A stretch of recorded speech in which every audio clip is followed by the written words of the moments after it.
आपण पाहत आहात स्वराज्य न्यूज, सत्य हेच जे तुमच्या समोर।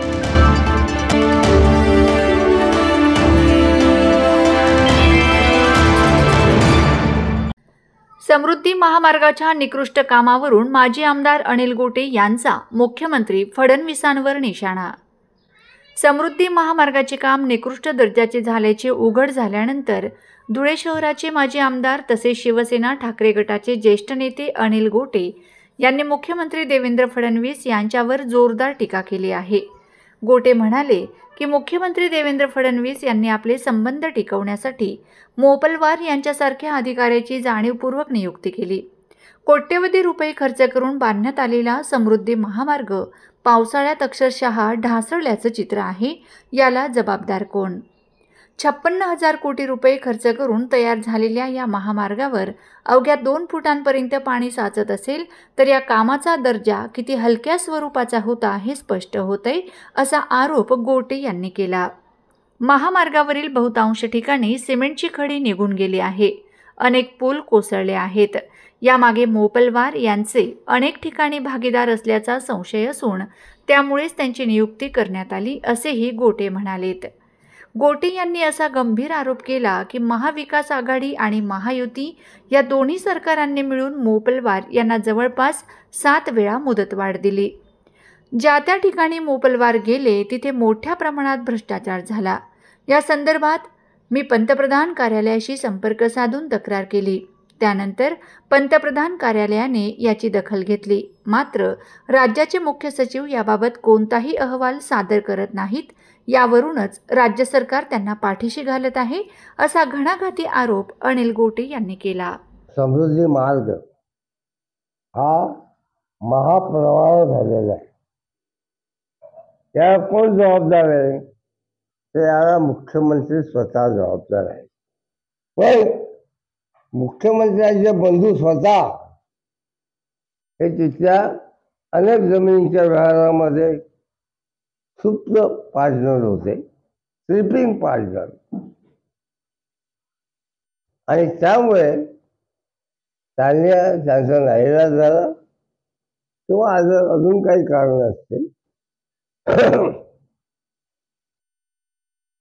आता जे 56,000 कोटी रुपयाचा एवढा मोठा रस्ता जर त्याच्यावरनं 2 फूट पाणी वाहत असेल तर कसं काय काम काय झालं? अनेक पूल पडले, अनेक ठिकाणचं कॉन्क्रीटीकरण निघून गेले। दर्जा काय होता? काय मोपलवारांना महाविकास आघाडी आणि महायुती एकूण 7 वेळा त्यांना हे दिलेले आहे। मी स्वतः पंतप्रधानांकडे तक्रार केली, पंतप्रधान कार्यालयाची दखल घेतली, पण इथल्या राज्याच्या मुख्य सचिवांना एक जगल्या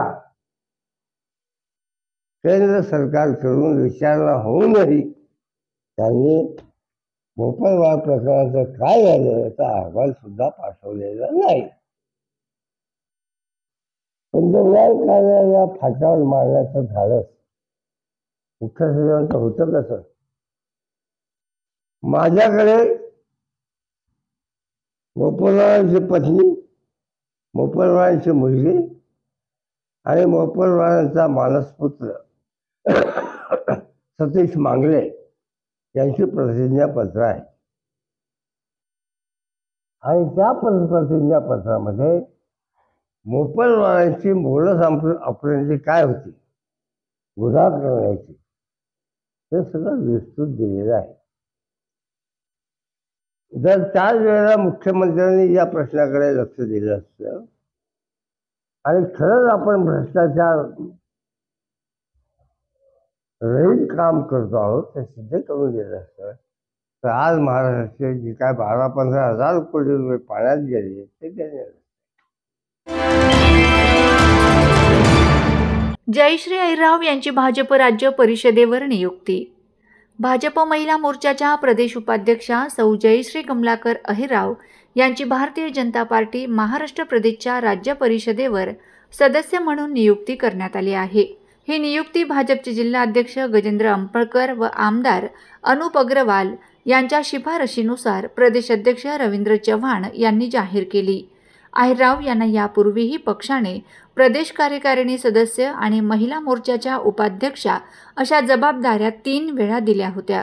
त्यांनी बूथ बैठका, प्रचार, महिला संघटन आणि प्रदेशाचे कार्यक्रम यशस्वीपणे राबवत पक्षवाढीत मोलाचे योगदान दिले।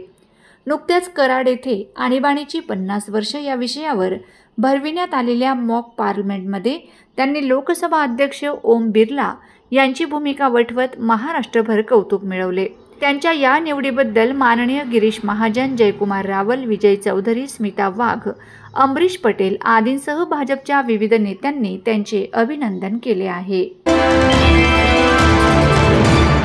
धुळे जिल्ह्यात वीज दरवाढी विरोधात औद्योगिक व्यापारी संघटना एकत्र, जिल्हाधिकाऱ्यांना निवेदन। धुळे जिल्ह्यातील औद्योगिक व्यापारी आणि ग्राहक संघटना वीज दरवाढी विरोधात एकत्र आल्या असून महाराष्ट्र वीज वितरण कंपनी आणि महाराष्ट्र विद्युत नियामक आयोगाच्या निर्णयांचा निषेध करत आहेत। त्यांनी जिल्हाधिकाऱ्यांना निवेदन दिले आहे की 25 जून 2025 रोजी MERCने जनसुनावणी न घेता अचानक वीज दरवाढीचा आदेश दिला, ज्यामुळे ग्राहकांवर आर्थिक ताण वाढला आहे। विशेषतः नवीकरणीय ऊर्जेसाठी अतिरिक्त ग्रिड सपोर्ट चार्जेस आणि बँकिंग वेळ कमी केल्यामुळे पर्यावरणपूरक ऊर्जा वापरावर परिणाम झाला आहे। यामुळे उद्योग राज्याबाहेर स्थलांतरित होण्याची भीती आहे।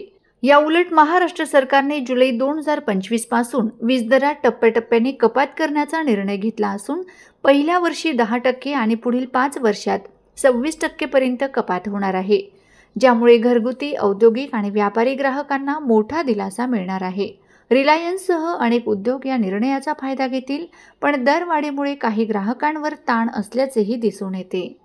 राष्ट्रीय स्तरावर कार्य करणारी सोलर रिन्युएबल एनर्जी असोसिएशनतर्फे आज 30 जून 2025 पासून राज्य शासनाच्या MERCने जे काही वीज वापरामध्ये बदल केलेले आहेत त्या सोलर वापराच्या बदलामुळे फार मोठ्या प्रमाणावर वीज दरवाढ होणार आहे। हा जो काही निर्णय MERCने घेतला त्या निर्णयाच्या विरुद्ध निवेदन देण्यासाठी आज आम्ही जिल्हाधिकारी कार्यालयामध्ये आले होतो। याच्यामध्ये अप्पर जिल्हाधिकारी महोदयांना आम्ही निवेदन दिलं आणि याचा निषेध नोंदवला, कारण याच्यामुळे जवळपास 25 ते 35% दरवाढ, वीज दरवाढ ही उद्योग आणि व्यापार क्षेत्रामध्ये लादली जाणार आहे आणि ही कोणत्याही परिस्थितीमध्ये या क्षेत्राला परवडणारी नाही। याच्यामुळे मोठ्या प्रमाणावर उद्योगांचं स्थलांतर होण्याची शक्यता आहे। त्याच्यामुळे ही दरवाढ मागे घ्यावी आणि पूर्ववत ठेवावी या निवेदनासाठी आज धुळे आणि परिसरातील सर्व सोलर व्यापारी आणि विक्रेते आणि उत्पादक आज इथं जमले। धुळ्यात महिला कर्मचाऱ्या संतापल्यात, भर पावसात मोर्चा। जिल्ह्यातील विविध संघटनेचे कर्मचारी आणि कामगार मोर्चात सहभागी। केंद्र व राज्य सरकारच्या कामगार कर्मचारी विरोधी धोरणांच्या निषेधार्थ धुळ्यात कर्मचारी कामगारांचा मोर्चा काढण्यात आला। संयुक्त कामगार कृती समितीने या मोर्चाचे आयोजन केले होते। मोर्चात जिल्ह्यातील कम्युनिस्ट पक्ष, अंगणवाडी सेविका, आशा वर्कर्स, कामगार संघटना, SSMRO धुळे युनिट, महापालिका सफाई कामगार संघटना, कंत्राटी संघटना, आयटक संघटना यांसह विविध जिल्ह्यातील 10 प्रमुख कर्मचारी संघटना सहभागी झाल्या होत्या। कल्याण भवन पासून ते क्युमाइन क्लबवर समारोप करत जिल्हाधिकाऱ्यांना निवेदन देण्यात आले। 25 कोटी कामगार कर्मचारी आणि त्यांना बल द्यायला देशभरात शेतकरी सुद्धा उतरलेला आहे। रेल रोको, रस्ता रोको, सर्व फॅक्टरी, सर्व ऑफिस बंद राहणार आहे। हा आव्हान कशासाठी? हा आव्हान फक्त कामगार कायद्याचा प्रश्न नाही, कामगार आणि कर्मचारींचा प्रश्न नाही, हा देशाचा संविधानाचा प्रश्न आहे, हा देशाचा लोकशाहीचा प्रश्न आहे, हा आपला देशाचं आर्थिक परिस्थिती हे जे ढसाले भाजप सरकारने जे केलेलं आहे त्यांचा धोरणाचा विरोधात आहे। त्या कामगार वर्गाचे जे त्यांच्या धोरणाच्या विरोधात आहे, शेतकरी जे वर्ग आहे त्यांच्या धोरणाचा विरोधात आहे। आपल्याला देश वाचवायचं, संविधान वाचवायचं, लोकशाही वाचवायचं आणि हा 4 लेबर कोड जे आहे त्या 4 लेबर कोड हे जे कामगार विरोधी आहे, हे कॅपिटलिस्टिक दर्जाचे आहे, हे त्यांचा विरोध आहे। आणि जे दाखवता सुरक्षा कायदा महाराष्ट्रामध्ये कसला सुरक्षा कायदा, सर्व कामगारांचा हिसकून घेतलेला आहे। तिथे 100 कामगार होते, आता ते 300 केले।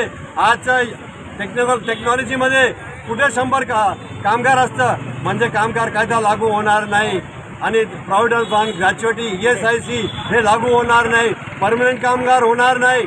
हे सर्व यांच्या विरोधात आज धुळ्यामध्ये सर्व कामगार कर्मचारी संयुक्त कामगार संघटना जी आहे महाराष्ट्र राज्याचे एक घटक म्हणून धुळ्यामध्ये आज आम्ही मोर्चा काढत आहोत।